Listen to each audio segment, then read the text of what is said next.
Welcome to the Dreams of Consciousness podcast. If you'd be so kind, would you mind introducing yourselves? Sure. I'm Brian from Darsombra. I'm Anne from Darsombra. And this is our noisy cat, Bon, who's just started making noise as soon as this podcast started. Yeah, he's got a lot to say. He might do the interview. Hey, Kuching. Sorry, what was his name again? Bon. B-O-N. Like Bon Scott. Like Bon Scott. Like Bon Scott. Okay. Well, I think the only one who hasn't been on the podcast before is Bon. You guys were actually on the podcast back in 2018 when you were on your Southeast Asian tour, which was, if I'm not mistaken, around this time as well, right? Like August, September, something like that? Yeah, I think it was the whole month of September. Yeah, we left end of August and 5 weeks in Southeast Asia. And so I saw you guys when you played JB in the south of Malaysia and Singapore. Where else did you guys play on that leg? We did Vietnam, both shows were in Hanoi, and we did Indonesia, all over Java, and one show in Bali. Yeah, 9 shows in Indonesia, 5 shows in Malaysia, 1 in Singapore, and 2 in Vietnam. 5 shows in Malaysia. I don't even know 5 places to play in Malaysia. It was actually supposed to be 6 shows, but then one of the places we were supposed to play in Malacca, I think it was, got shut down like the week before. The show that happened the week before our show was supposed to happen. Okay, all right. Cool. Well, I mean, it's good to see you guys again. I know I don't have a camera on this computer, but I assure you I look exactly the same. So let's talk about Darsombra. You guys had a way of describing your music the last time we spoke. Is it the same? Are you guys still trans-apocalyptic galaxy rock? Yeah, it's the same. Yes. Yeah, pretty much, because we don't know what to call ourselves. You know, lately people It seems to have stuck. Yeah, it seems to have stuck. Sometimes a lot of people lately have been calling us genre-defying or genre-fluid, which is, you know, another way of saying they don't know what the hell to call it either. Genre bending, all of that. Shape shifting, that's a good one. Mm-hmm. I like genre fluid. I mean, would you agree with that characterization? Sure. Yeah. I mean, it's weird because, I mean, there's definitely some genres that we don't do at all. Like, you don't hear us doing too much country. No. So maybe we're not completely genre fluid, but you never know what the future holds. you never know. Yeah, maybe we're gonna do some country songs soon. I don't think so. I mean, of the genres that you pull from, would you say that you guys have a preference for any particular one? Like, would you say that you're more progressive or more atmospheric, or maybe it's a weird one. Maybe psych, just because like it seems that maybe the closest these days to what we're doing is in either prog or psych, something like that. Yeah, I mean, but we keep wanting to make things heavier in the future, so metal is never that far away. Yeah, sure. Yeah, and I mean, any specific type we draw from the genre as a whole? Again, not all the genres. Maybe leaning more towards the doomy, stonery, and the more Sabbathy end of the metal spectrum. Traditional metal, like Iron Maiden, Judas Priest, or something. The more melodic stuff, the singing metal. Maybe some Sabbath, right? Yeah, for sure. Definitely. Yeah. A little Sabbath. I don't think we spoke about this, but you guys are based in Baltimore, and Baltimore has always had or Maryland, I guess, as a whole, has always had this kind of doom metal, the center of doom metal. A lot of great doom metal bands like The Obsessed came from there. And I should mention that Brian was in Meat Jack, who were, this kind of like epic sludge band. In fact, Meat Jack were one of the first bands that I interviewed on the original Dreams of Consciousness when it was a webzine 20 years ago. I mean, do you feel like the history of doom metal in your area has something to do with your sound? Rubs off on you? Probably. I mean, like the Sabbath thing runs very deep through this region for whatever reason. I think, because Baltimore was very much has this working class kind of vibe, and so people here like their metal, on the sludgier, doomier side of things, I think. Yeah, cool. So I can't remember if so I saw you guys in 2018. If I'm not mistaken, you played some sections of what ended up being Transmission. Yeah, you called Yeah. it nascent, so it was just a little baby. Yeah. Yeah. And 2019, we did a Q&A when Transmission came out. And other than this this latest album, which we'll speak about shortly, you guys put out a 2-song EP of 2 songs, which will be on this upcoming album. Yeah. I don't know. Yeah. Modified versions, right? Variations of those 2 songs. Yeah. Honestly, yeah. Yeah. Yeah. I don't know if we really got to speak about your songwriting process. How do songs usually start for you? Well, there's a lot of jamming. Yeah, a lot of jamming. Just jamming with recorders, with taping it while recording it while we're jamming. And then we lean out the juicy bits and cut out the fat.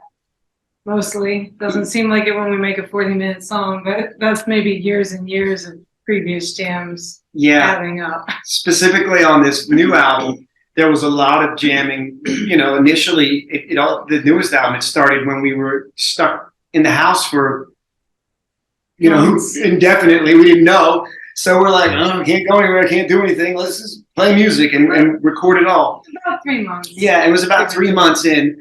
And then the way some of the newer songs came together was just going through those jams. And then I would sort of pull out the good bits and stitch it together sort of Frankenstein-like. And then we would go back and sort of re-record it with, better quality.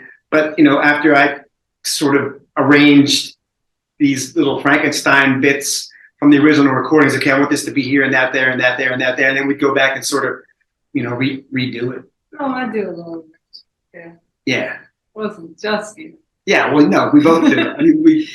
This was probably a collaborative process. Yeah, Transmission was collaborative too, but this one, Transmission, we were recycling riffs that you had written maybe like 5, 10, even maybe 20 years ago. Yeah. This one, I feel like most of it really was born after the initial sort of lockdown here in Maryland, like mid March 2020. So, but that's usually our songwriting process. Record a bunch of stuff, just demo versions of things, and then kind of go back and pick out the little bits that we like, that we think, ooh, this could be something more. Let's flesh out this idea. Let's elaborate on this idea, that kind of thing. And try to relearn how to play it. Yeah. Yeah. Sometimes like, what the hell were we doing? How did we do that? Then we got to figure it out. Yeah. So March 2020, when you started jamming, were you jamming with the idea specifically that you wanted to write a new album? It was in the cards. Yeah, it was more just jam and, we had a little agenda. After Transmission, 1 40-minute song. Oh, there was a dream of writing a pop album. I thought our next album, since we did this one epic 40-minute monolithic, kind of dark, heavy sort of piece of music with Transmission, I like to work in contrasts. And so I thought, it'd be fun for the next album to be Darsombra's version of a pop album, which meant shorter songs. And more of them. More songs, shorter ones, and in a lot of different, just all sorts of different styles, not all one long jam. So. And in a weird way, I don't know if we quite succeeded in this, or even if we followed this goal, but we kind of wanted it to be a little bit lighter than Transmission, because Transmission is a pretty heavy 2019 pre-pandemic Trump administration response kind of album. There's a lot of storm and drang in that one. Yeah, and I think we kind of started just sort of purposely kind of lightening the moods songwriting wise, just as a way to kind of lift our spirits when we were, stuck around not knowing is this the apocalypse? What do we, what's going on? Right. Are we in it? Are we past trans-apocalyptic Right, galaxy rock? right. Like now post or apocalyptic galaxy rock? And as far as like some of the vocals that you have on this album, where it gets almost like they're almost like vocal hooks. When do those come in? I mean, at the beginning, all the way up to the very end, I guess. Yeah, like stuff like Call the Doctor. That was the beginning. That was kind of sort of towards the beginning, and I just came up with this guitar riff, and then Anne started singing Call the Doctor over my guitar riff. And we were like, okay, that's it. It's Call the Doctor, things like that. But then even towards the end, because it took us forever to sort of put the whole album together, some of these songs were just putting together just earlier this year, like Everything is Canceled. Specifically the songs at the end, like at the end of the album too, like A New Dell and Give It More and things like that. And I feel like it's usually Anne comes up with the vocal hooks a lot. I don't think I've come up with any of them. Canceled was the last one, and that's like on side 2. Yeah, but you've been singing Everything Is Canceled since everything was started getting canceled. I knew that lyric.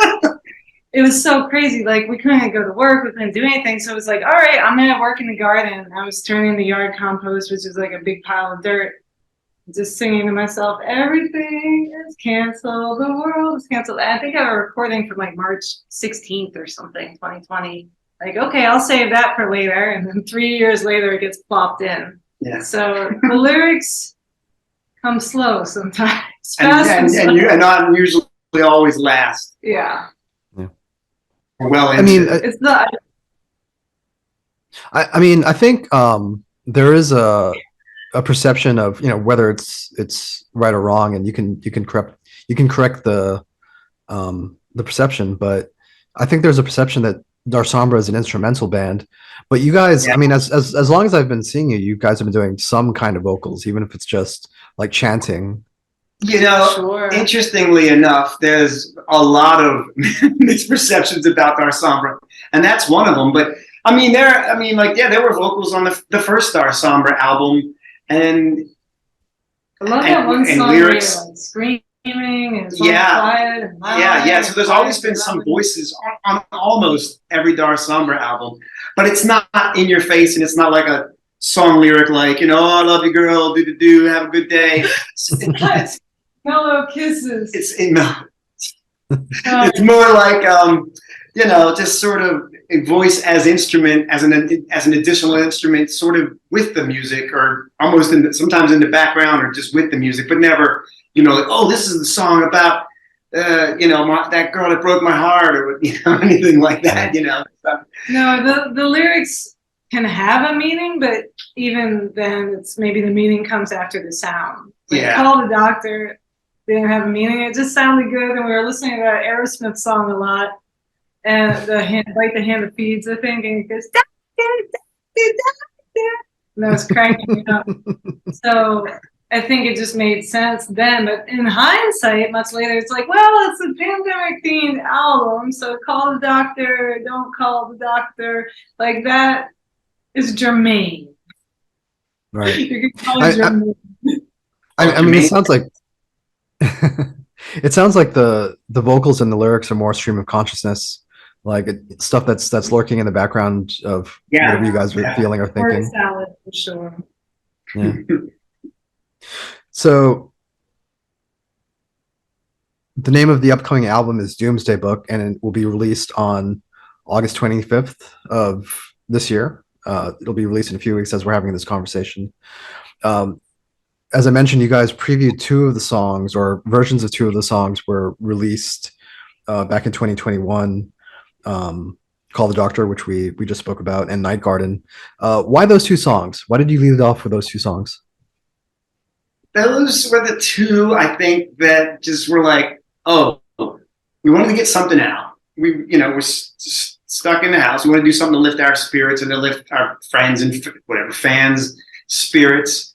And those 2 felt just like they were the ones that were the closest at the time to being like a completed thing. They came first. They kind of came first. So we're like, okay, they're out. Go, And we knew we were going to fill this out with a a lot more music.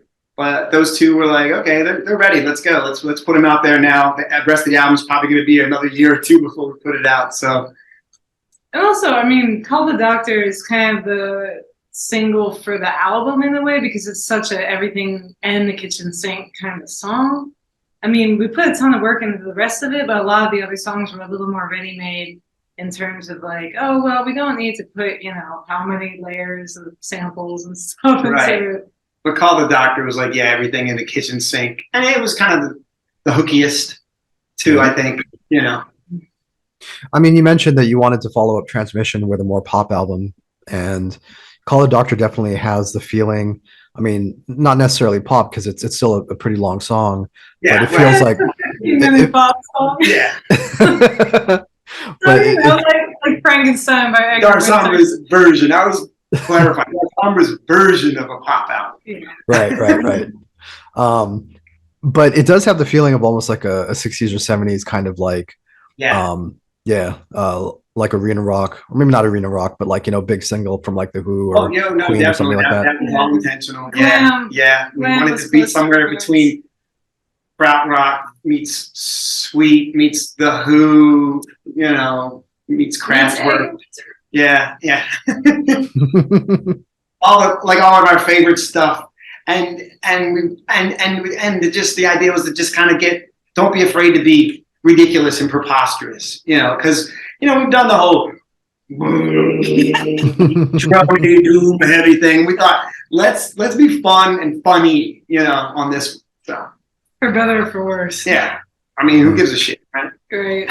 We're at home amusing ourselves if nothing else. Well, obviously we're not making this music to be, rich and famous, so anything goes. Well, you sort of alluded to this, but I mean, would you describe this as a pandemic concept album?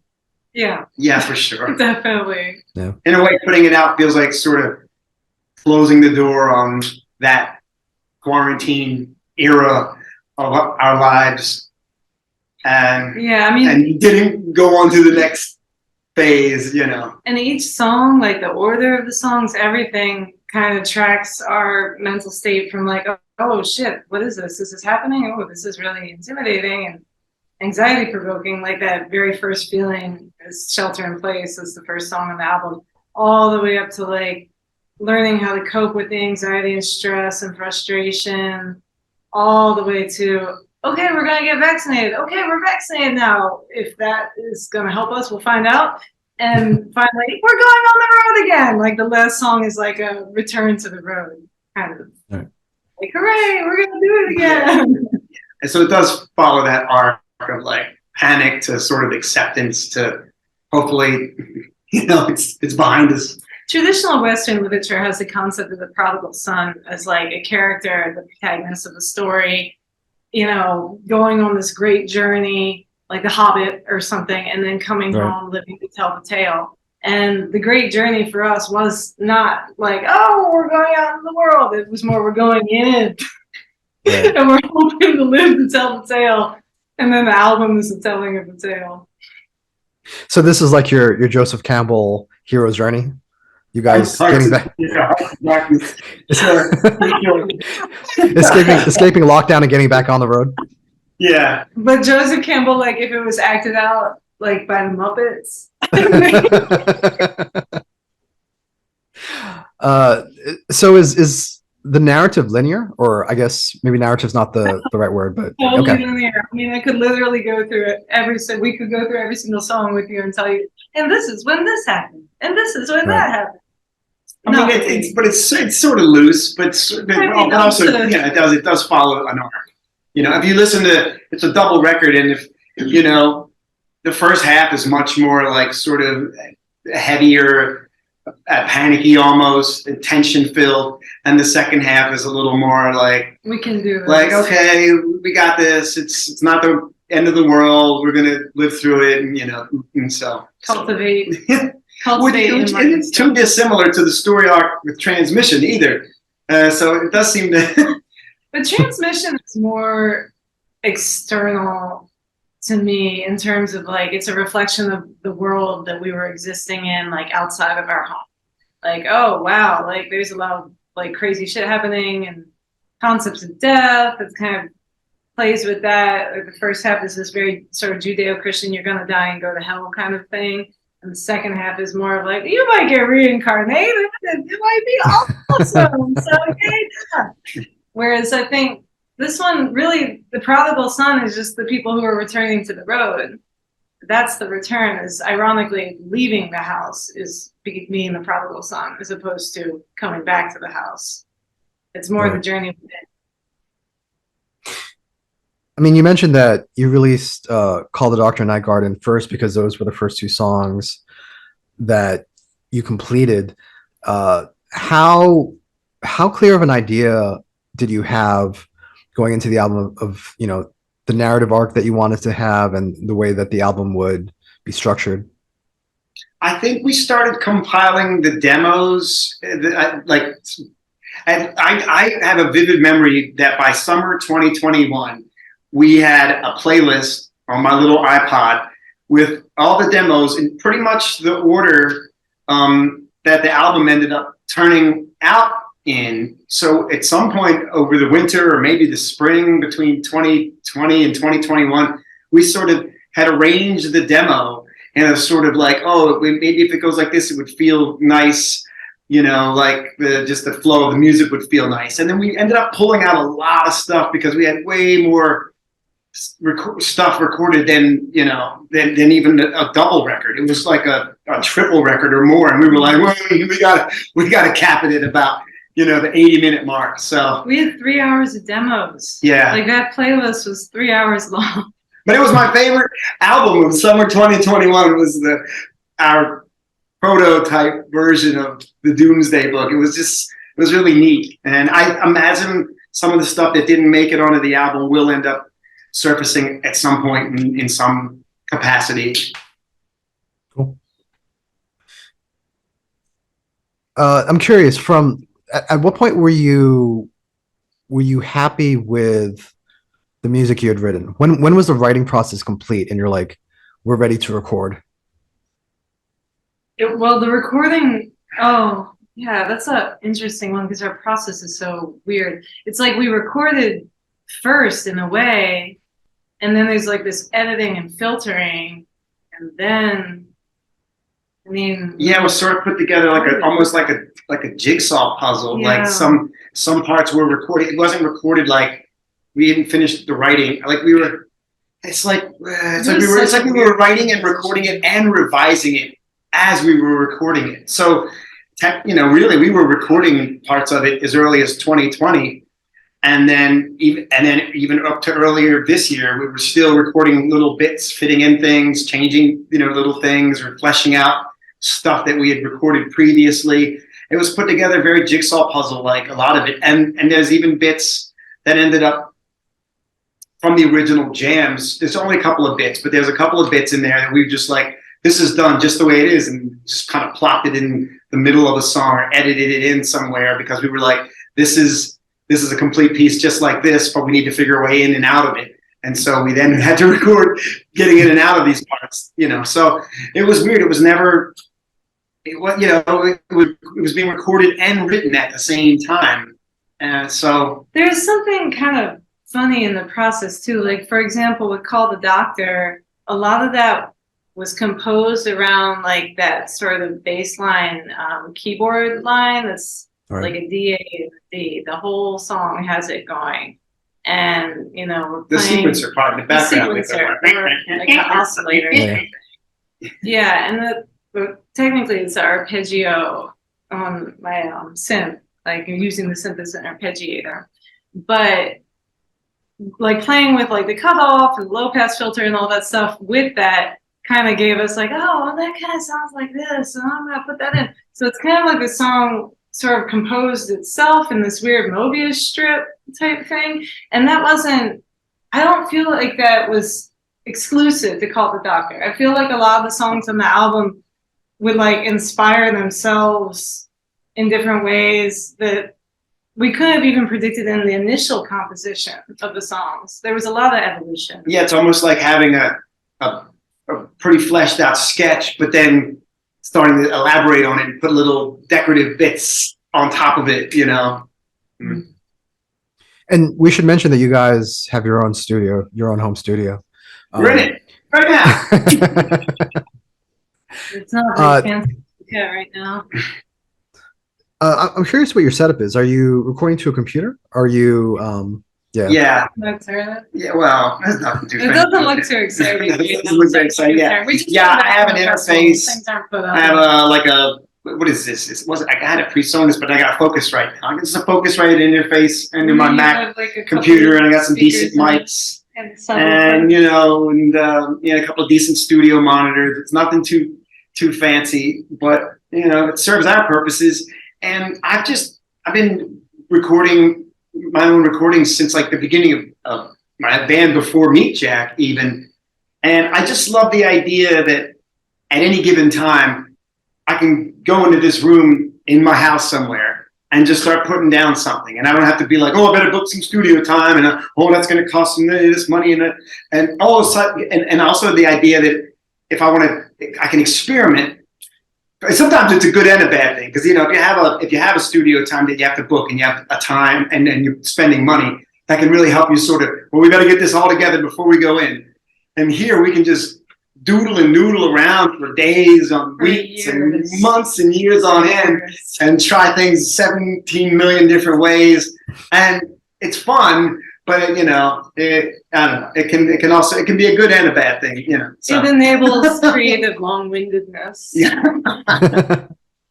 I mean, it sounds like a lot of the arranging is done after the recording.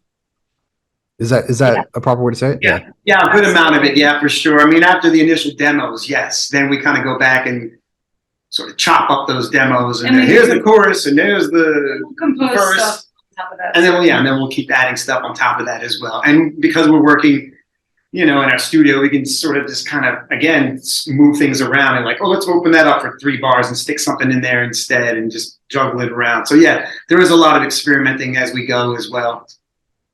Yeah. Did you engineer the album yourself, Brian? Yeah. And I should mention that John Smillian worked on the album. He was our master.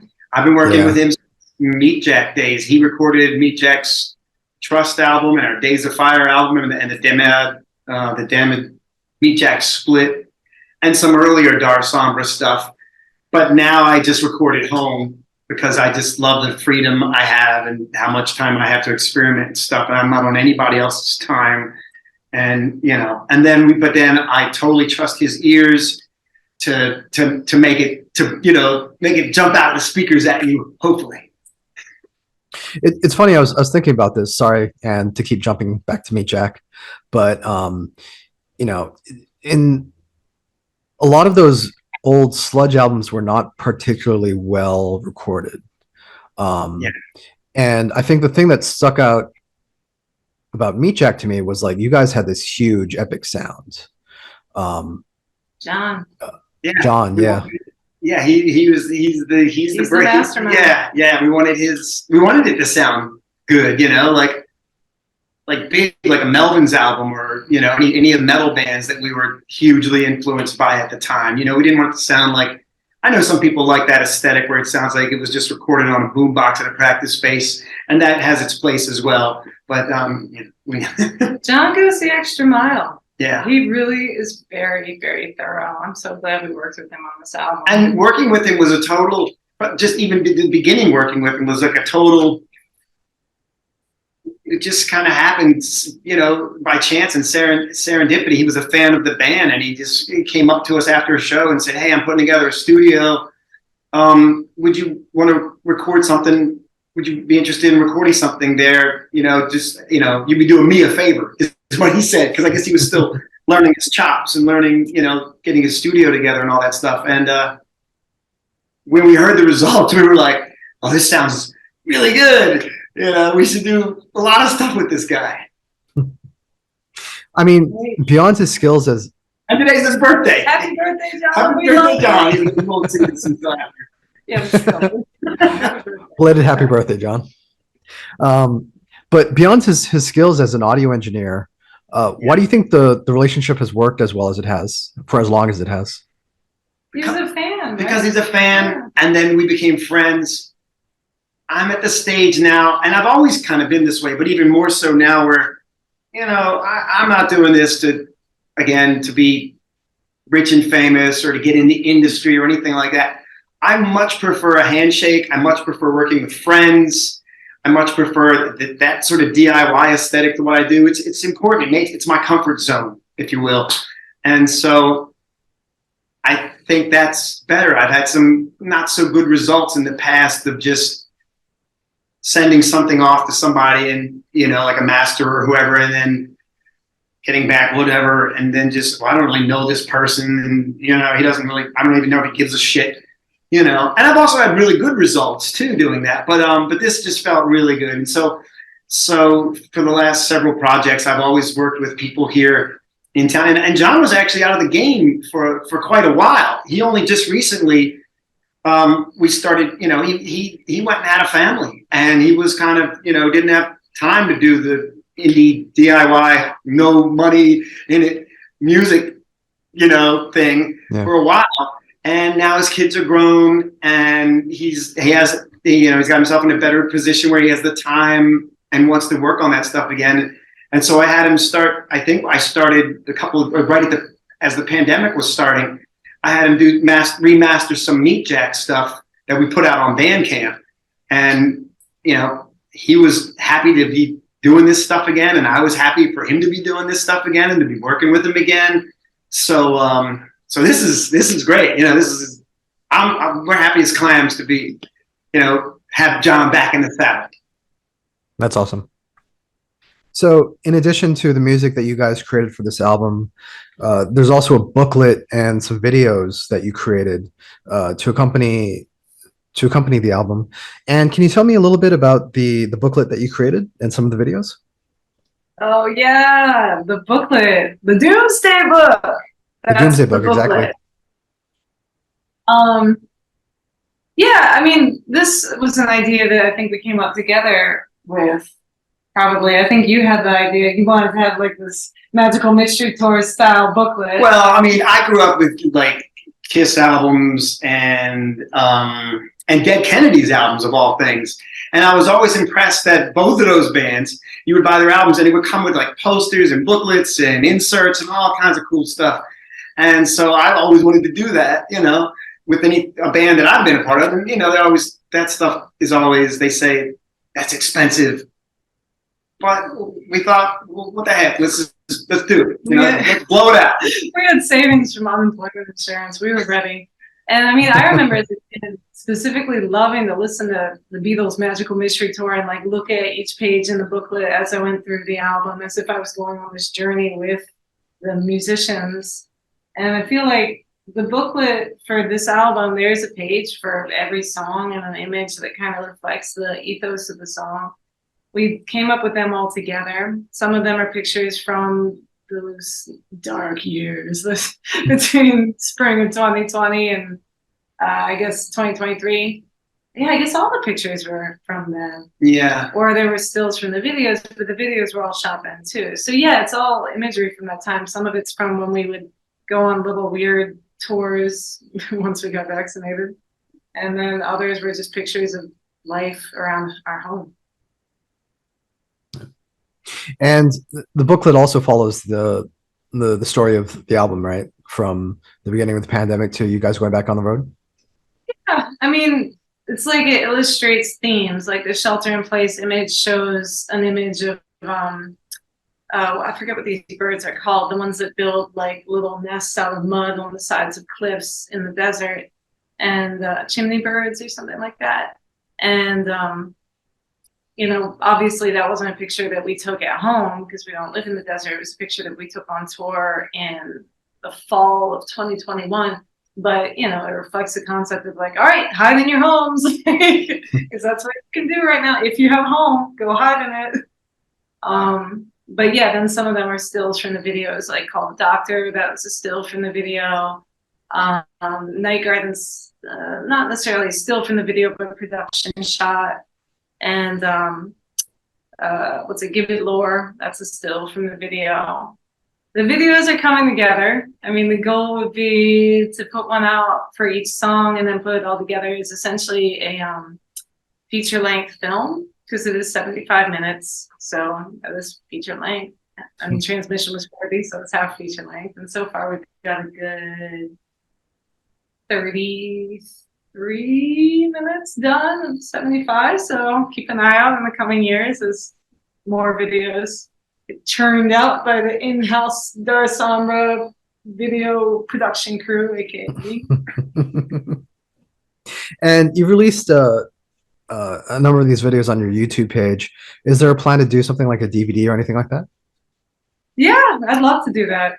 We think about it. People ask us all the time. I think once they're all done, I mean, who knows, it might be in like 3 years, but once they are all done, I mean, it's Called the Doctor, Night Garden, and Give It Lore. Give It Lore. Shelter in Place. Oh, Shelter in Place, it's like placeholding videos. It's not quite officially what I want it to be yet. But the next video I'll be pushing through probably when we get home from this next tour. So my Wintertime project will be Azimuth, and that's a good 18-minute song. So I don't know if the videos will quite be like a narrative film, but maybe there will be like almost like a silent movie, like panel cards in between each one mentioning, you know, some kind of theme or something. If there is an overarching narrative, I don't know. Ideas to come. It's nice to have like a full like laundry list of projects to work on because I love working on videos. So that's my first love and my first creative, my first adult creative outlet. As a younger person, I was a painter, a graffiti writer, that type of thing. But I've been doing filmmaking since I was in college. So it's been a good 20 years. Is Give It Lore the video with the dancing? Yeah, well, yeah. I mean, Call the Doctor's got a lot of dancing too, but Give It Lore is the one with all the people in the field, Right? You know, falling down and dressed up in Renaissance festival. Yeah, that one just came out last week. Yeah, last week's release. Where did you find the people that you enlisted for the video? Are they friends of yours around the area?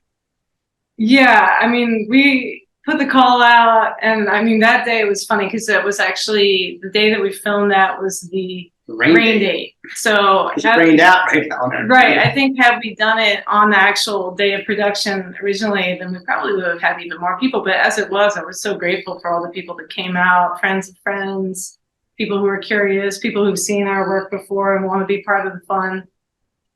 New friends, people we never met before. There were a few of them. That was exciting. They did great. Yeah.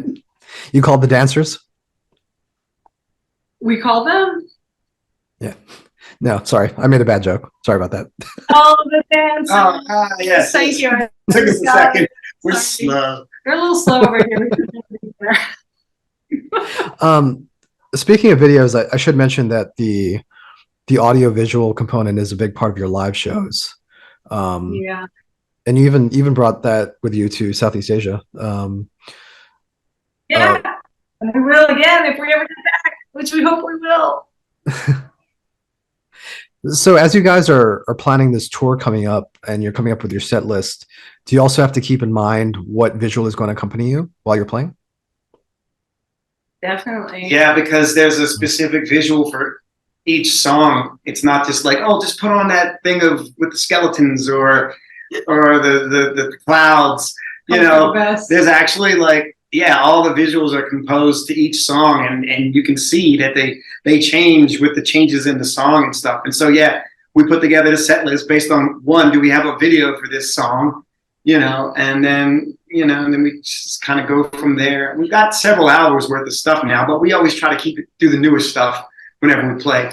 Although we still are bringing out Transmission, and since we saw you in JB, Transmission, we had a video for them, but it was kind of like some of it was placeholders, like just different colors that were evocative of the quality of the music. Since we've seen you, that video is finished and much more fleshed out. I don't think we'll do anything quite like that with this album, simply because the songs themselves are a challenge to adapt to the stage show. Like the next song we should probably adapt would be Give It Lore, because we have a video for it now. But a lot of these are creations of the studio. And so never with the intention that we were even going to play it live. I mean, like even Call the Doctor, we were like, let's make this crazy song. And then, oh, you know what? That'd be cool to figure out how to play it live. How are we even going to go about doing Yeah, that? because in the past we would like write songs and like to be played live, and then we'd go out and play them live and then record them. And then make a video after. But when we were stuck in the house, we didn't know when, if ever, we were going to go out again. So we just started making a studio album. So we started with Call the Doctor. We started putting in chickens and owls and frogs and all that stuff, and a giant vocal choir with like, I don't know, 10 or more voices and tons of layers of guitars and synths. And it's just the two of us on stage.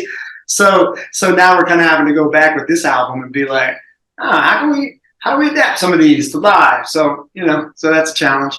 Yeah, that's an adventure. And I imagine there'll be some of them that will never probably ever do live, just because they're what they are. And, and at this point we have so much material that we're at the stage now where we could just do a whole album of stuff we can never do live and still have hours and hours of stuff to play live. Well, what's the answer to that question? How do you translate the studio experience to the live experience, especially when you have multiple guitar tracks and vocal choruses and things like that?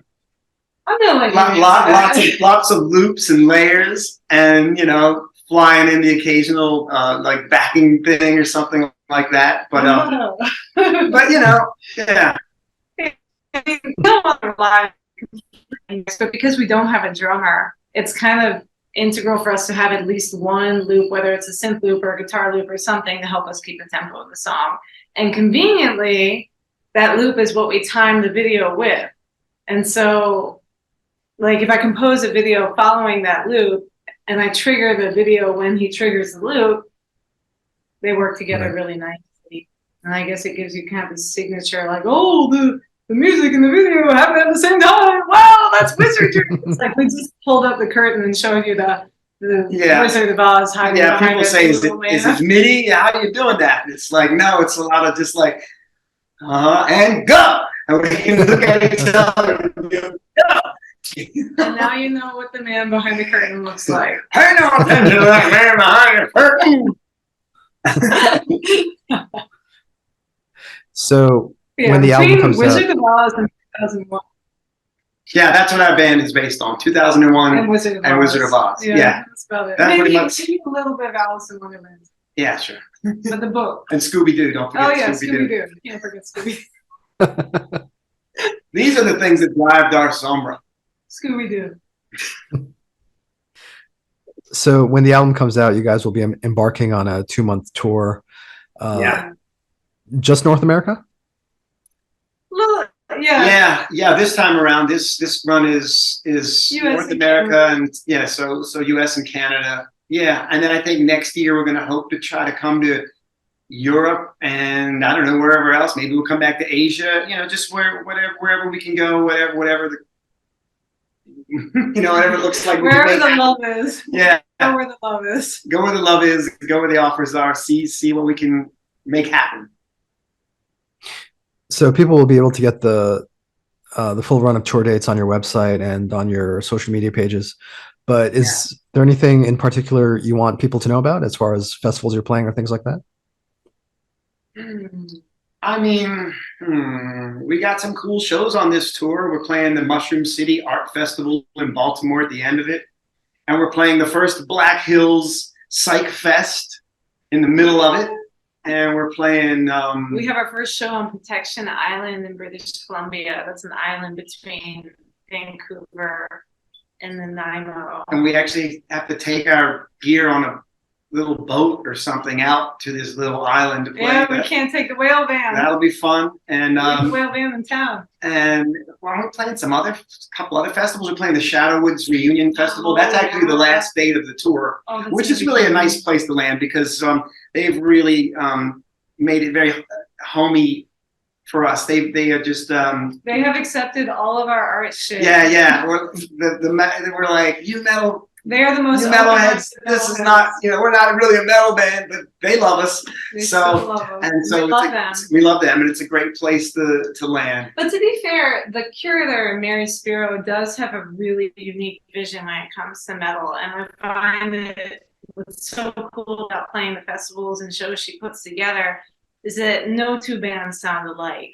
It might all be metal, but it's this wide variety of different kinds of metal that, like, it just doesn't feel like the same old Cookie Monster band after band after band. Mm-hmm. It's that diversity is something that I never take that for granted. I mean, you say you're not a metal band. I'm curious who your audience is.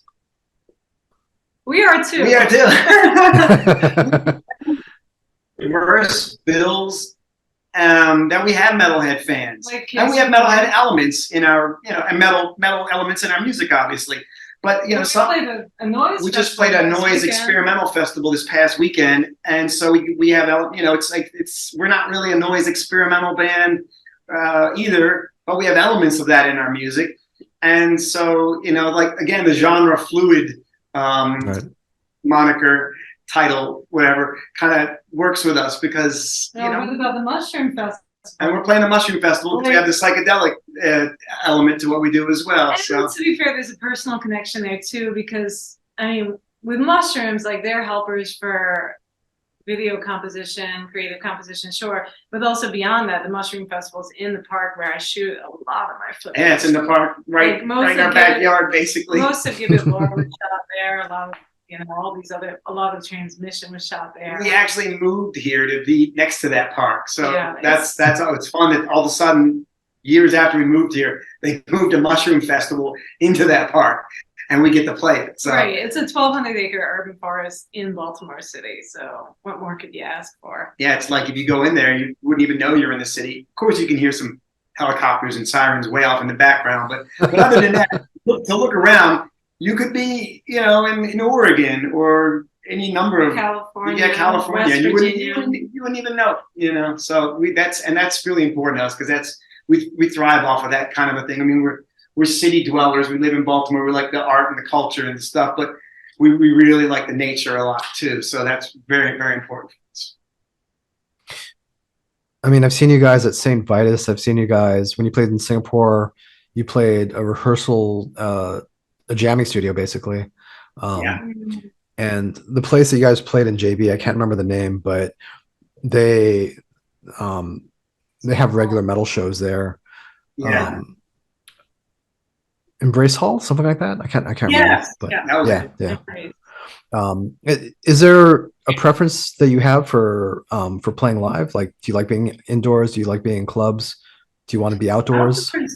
I mean, outdoors is always a hit, but I feel like our last tour, not the last tour because we got back from one in June, but we did a tour in October of last year that really gave me a strong appreciation for, like, 30-ass dive bars as creative incubators, particularly in, like, towns that there isn't a lot of space for that. Like, of course, you want to play a nice, a gallery or a coffee shop where they give you a delicious meal or something like that. That's great.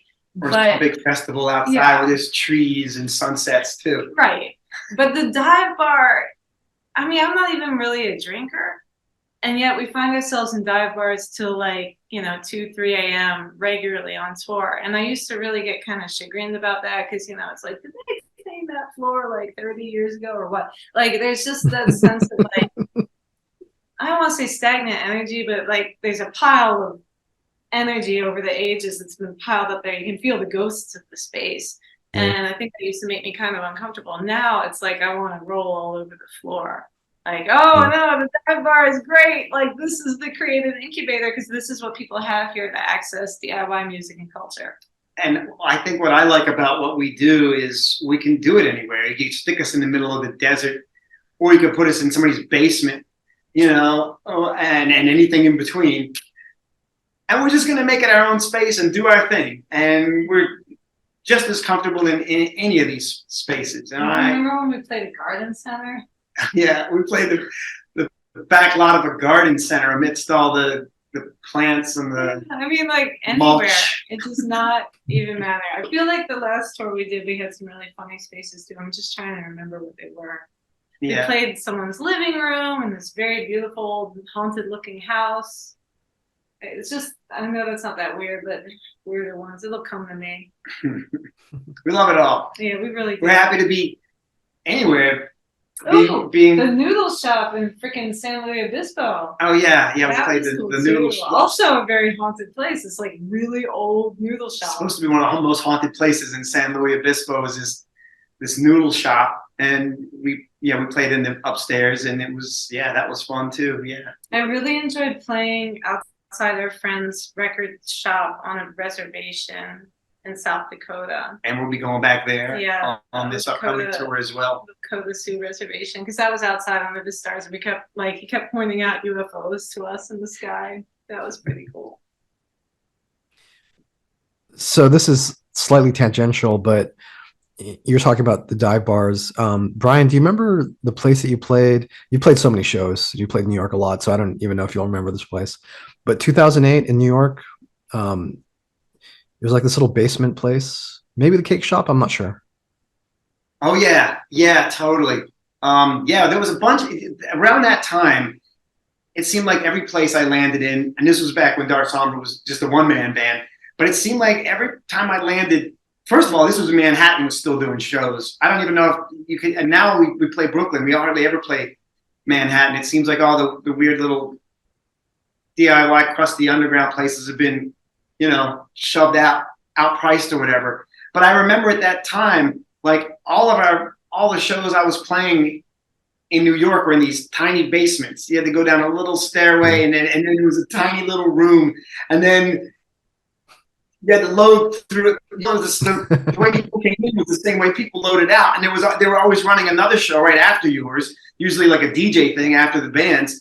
And I just remember it was like, yes, it was very claustrophobic and cramped. But I loved those shows. It might have been the cake shop, might have been it. There was another place, the Lit Lounge or something like that, was another venue or whatever. But they were always in a tiny basement, in a little tiny room in Manhattan somewhere. Yeah, I remember those shows.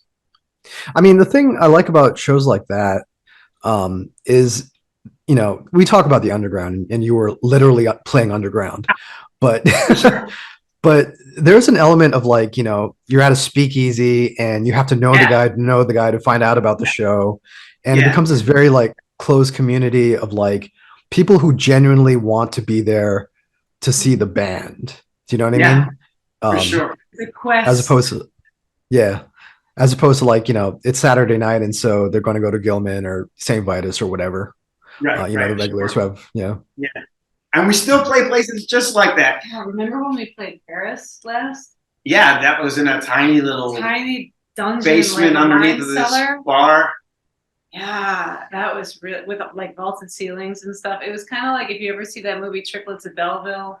They have like got those bicyclists that they get kidnapped, and they're in the basement pedaling away at this screen of the Tour de France, making wine or whatever, and they're just like, and it looked just like that. And I think the show was in Belleville. And it was in Belleville. Yeah, the show was in a basement in Belleville. It was like the Triplets of Belleville. We just didn't have the bicycles. But it was a basement of a bistro. So upstairs, people are eating, drinking, having a grand old time, and we're downstairs going in a sweaty little basement going crazy. Yeah.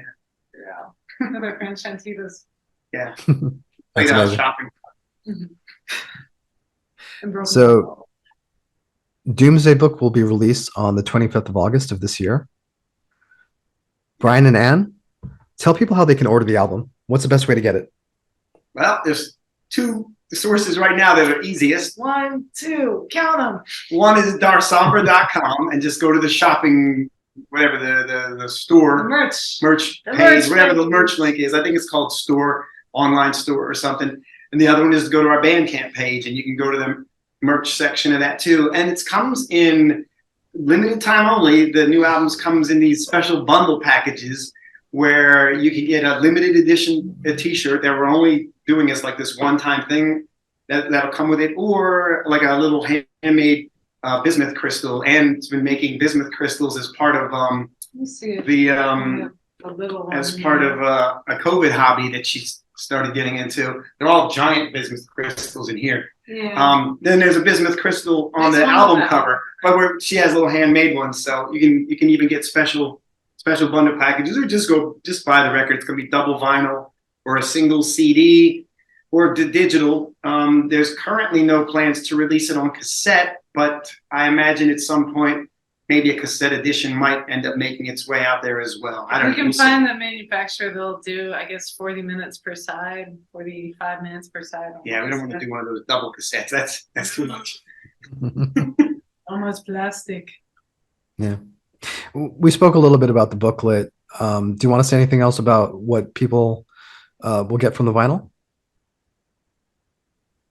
So the vinyl, there's a booklet there's a tinier booklet with the CD. The same booklet is with Let me get a sticker. I can show that. Here it comes. Same, the same booklet comes, but a much larger version of the booklet comes with the vinyl version of it. It's like 10 by 10, and I think the CD version is like 4 inches or something. And there's a sticker that's exclusive to the album as well that comes with it, and a digital download. And just is coming in with the book. We don't even. Nice. This is the what is it? Yeah, look at that. That's the booklet that's going to be. This is the album version, the big version, the big book. Oh, the only picture of me and Brian in the whole album. Oh yeah, so beautiful full color 10.5-inch booklet, very fancy and great. And then this little sticker as well. Cool. And so we mentioned your website. How else can people find out about tour dates and updates about the band? Yeah, so if you look us up on Instagram and Facebook or Darsombra.com, I think those are the best 3 outlets to find our info and tour dates. And then we have a YouTube channel, although that doesn't usually have tour dates on it. And for those interested, we do have an email list, and we send out pretty regular email updates. And Yeah, I think you can join that through our website. Yeah, and we send out stuff whenever we got some news to announce. Few emails a year, nothing too intrusive. Yeah, just enough to keep it interesting. And people can see all the videos. And people can see all the videos that Anne created for the album on the YouTube page, right? Yeah. Yeah, they're all going to YouTube. My old friends, I started a YouTube account for my own personal video work, I think back in like 2004 or something like that, when I first graduated college, and thinking like, yeah, that's cool, that's novel. And now it's like, oh, I've had a YouTube account since 2004. It feels very dramatic. Brian, you mentioned that the Meat Jack albums were remastered and are on the Bandcamp page. Do you want to say anything else about that? Yeah, some of the ones that are out of print, like specifically the AIM album. We put out this album called AIM. We put it out as a cassette. It was sort of like a demo. It was supposed to be our album, and then the label we were working with at the time was like, we recorded it with Steve Austin, and we were kind of going in a more heavier, noisier direction. And our label at the time was just like, we can't make heads or tails of this. We don't know who the audience is for this. It sounds distorted. We're not going to touch it. And so we kind of just put it out ourselves on a cassette limited edition until the Trust album came out. By that point, we had gotten a new drummer, and we had kind of made new arrangements of a lot of those songs and stuff. And so we just re-recorded most of that stuff and then put it out on the Trust album. So the versions of AIM with a different lineup of the band and some songs that didn't end up making it on a Trust just kind of got lost in time. And then I had John Smullian remaster it, and along with the demos that we made before we recorded the album with Steve Austin, and which some people thought actually they liked better than the one we did with Steve. So we put them all together and just put it out as like AIM expanded. And some of the 7 inches as well, some of the early 7 inches. I had John remaster those just because it sounds good. And he's done a few more, and eventually I think some of the other ones will end up making their way out. There's not too much there's only like a small bit of Meat Jack stuff left unreleased. I have a little playlist on my iPod of like called, one day I think it'll come out as like, like the odds and sods of Meat Jack, little bits that didn't make it out or that only made it on compilations or B-sides or something. But a lot of them are covers, that we did. We did a lot of covers. We did a Melvin's cover and we did a Lynyrd Skynyrd cover and I don't know, a couple other things. I think we covered Black Sabbath or something. And so a lot of this stuff's never seen the light of day. So maybe that'll show up someday. But it's a little more interesting with covers. You got to pay licensing fees and stuff like that. So that's why some of that stuff hasn't quite gotten out there just yet.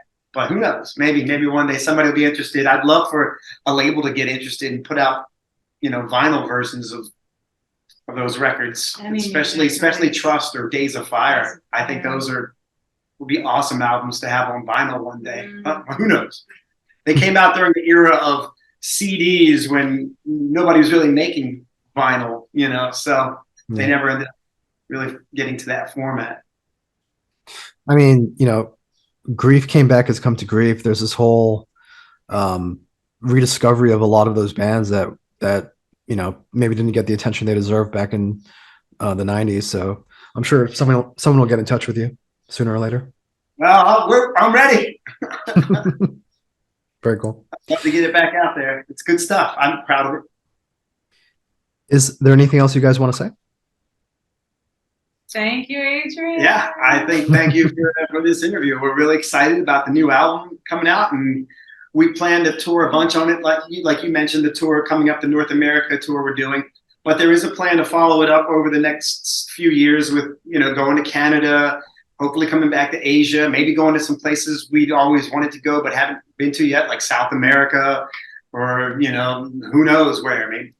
So, yeah, keep an eye out. Coming. Very cool. Sorry, I stepped on your line, Ann. What's that? I stepped on your line. Sorry about that. Oh, don't worry.